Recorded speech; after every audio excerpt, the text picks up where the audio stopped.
Oke, Assalamualaikum warahmatullahi wabarakatuh. Perkenalkan, nama saya Muhammad Raditya Putra Yahya. Saya berasal dari kelas praktikum B Teknologi Rekayasa Otomasi tahun angkatan 2024 dengan 3 digit NIM terakhir saya 058. Oke, pada kesempatan kali ini kita akan membahas mengenai sistem kendali temperatur dengan menggunakan Autonix TK4S T4RN secara manual. Oke, yang pertama ke respon sistem. TD atau time delay, waktu sampai respon mencapai 50% dari nilai akhir atau steady state. Kemudian TR, rise time, waktu yang dibutuhkan respon naik dari 0 ke 100% nilai akhir. TP atau peak time adalah waktu saat respon pertama kali mencapai puncak maksimumnya atau overshoot. TS atau setting time, yaitu waktu yang dibutuhkan agar respon masuk dan tetap berada dalam batas kondisi tertentu dari steady state. Kemudian ada MP, maximum overshoot, yaitu selisih antara puncak maksimum dengan nilai akhir atau steady state. Biasanya dinyatakan dalam persen terhadap steady state.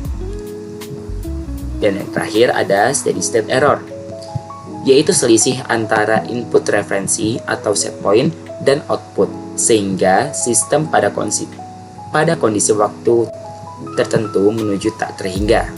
Grafiknya bisa dilihat pada gambar yang ada di samping.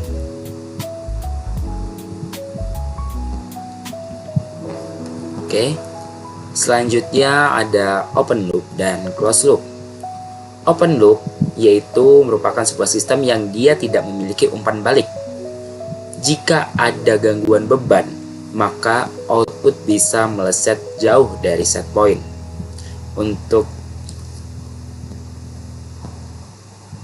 Kemudian ada closed loop. Closed loop merupakan umpan balik atau koreksi error otomatis. Dan di closed loop ini dia akan menjadi lebih stabil dan akurat. Oke, kita lanjut pembahasan mengenai Autonix TK4S T4RN.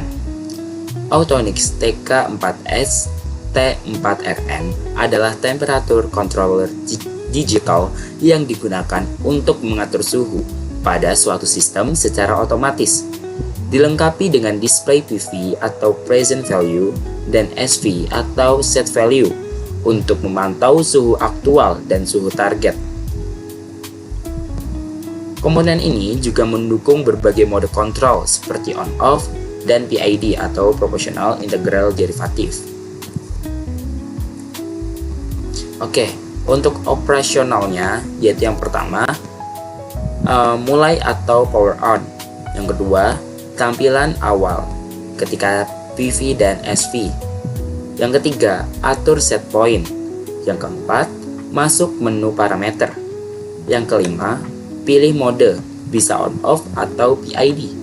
Yang keenam, monitoring dan catat data. Dan yang terakhir, analisis data. Oke, untuk langkah kerja yang dilakukan, yang pertama ada wiring. Yang kedua, mengatur PV dan SV. Yang ketiga, mulai dan menyalakan stopwatch. Keempat, catat setiap perubahan suhu aktual yang terlihat di display dengan durasi kurang lebih 3 menit. Dan yang terakhir, masukkan data pada Excel dan buat grafik serta analisisnya. Bahkan video pada saat wiring.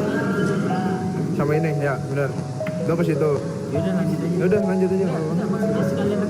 Iya udah. Nah, terus yang positif sama positif. Parah. Negatif sama negatif.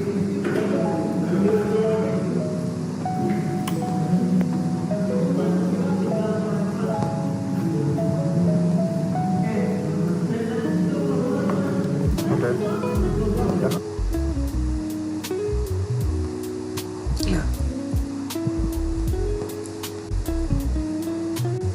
percobaan yang pertama yang dilakukan yaitu kontrol menggunakan on-off dan hysteresis. Yang pertama, menambahkan lebar setelan dead zone antara titik on dan off untuk mencegah switching atau terlalu cepat atau chatter. Yang kedua, batas bawah on dan batas atas sebagai off. Yang ketiga, lebar sempit. Suhu lebih dekat ke set point, tapi frekuensi switching lebih tinggi, sehingga akuator akan lebih cepat aus. Dan yang keempat, lebih besar. Respon akan menjadi lebih stabil, mengurangi osilasi atau hunting, dan cocok untuk plan lambat atau berkapasitas besar. Aplikasi umumnya itu bisa terdapat pada relay, solenoid, kulkas, ataupun sistem kontrol sederhana lainnya. Nah, grafik yang didapatkan adalah sebagai berikut.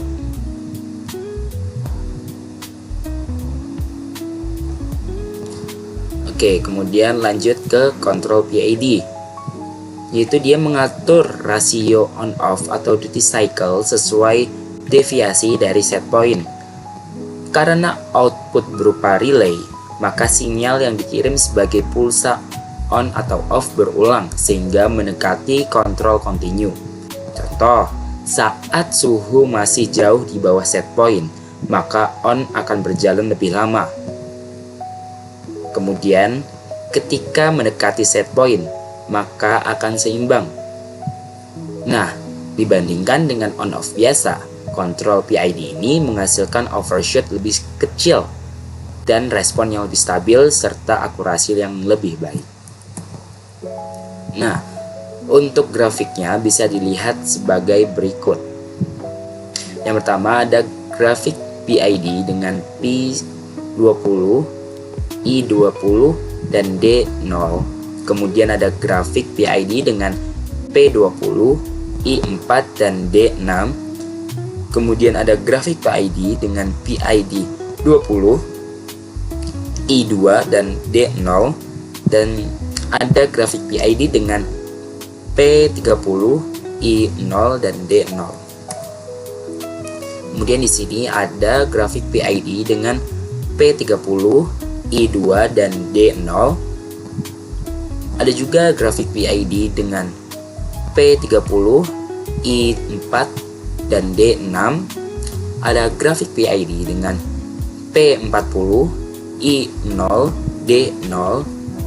Ada grafik PID dengan P40, I2, dan D0. Dan yang terakhir ada grafik PID dengan P40, I4, dan D6. Nah, kesimpulannya, Autonix TK4X dan T4RN merupakan pengendali suhu yang dapat bekerja dalam dua mode, yaitu on atau off serta PID.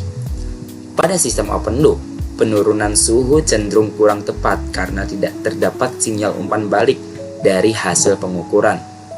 Sedangkan pada closed loop, kestabilan sistem lebih terjaga. Pengendalian on-off memiliki keunggulan dalam kesederhanaan dan kemudahan penerapan. Namun, responnya berosilasi di sekitar nilai set point.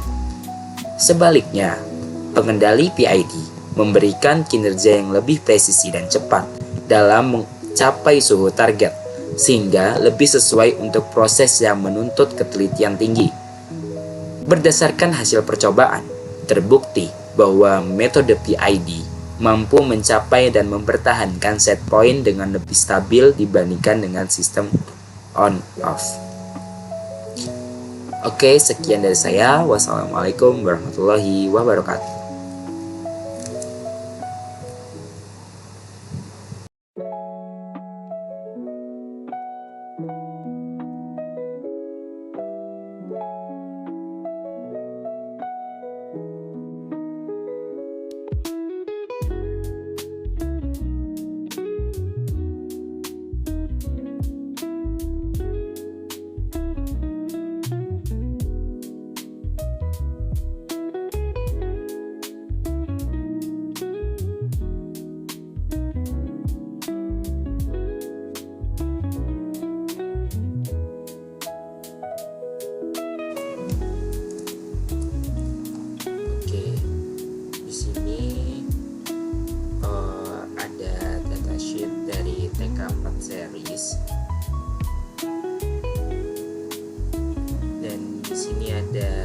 spesifikasi untuk TK4N dan TK4S. Untuk spesifikasinya dia seperti ini. Dia memiliki power supply AC voltage di 100 hingga 240 volt AC dengan frekuensinya dia di 50 hingga 60 Hz.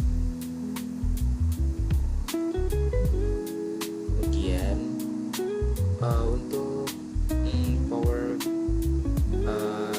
konsumsi powernya dia ada di maksimal di 6 volt ampere.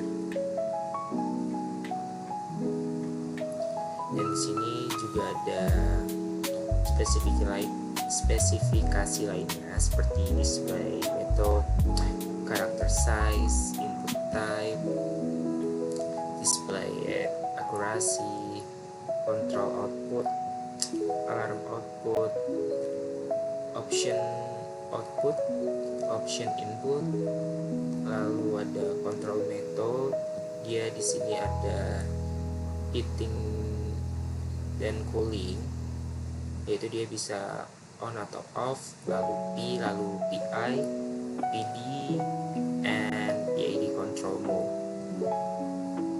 Dan untuk hysteresisnya dia bisa di 1 hingga 100 derajat Celcius, dan untuk analognya di 1 hingga 100 digit. Kemudian untuk proportional bandnya dia bisa di 0,1 hingga 999,9 derajat Celcius. Kemudian untuk integral time-nya dia bisa di 0 hingga 9999 second. Kemudian untuk derivative time-nya dia bisa di 0 hingga 9999 second. Kemudian di sini ada control period-nya. Dia bisa di 0,1 hingga 120 second.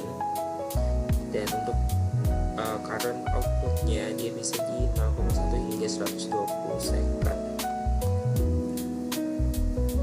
Untuk manual resetnya dia bisa di 0,0 hingga 100%. Dan untuk sampling periodnya dia bisa di 50 millisecond. Dan di sini ada spesifikasi lainnya.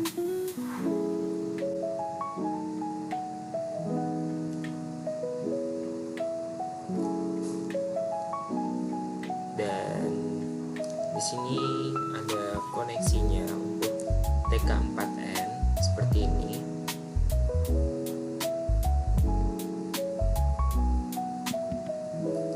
Dan untuk TK4S seperti ini.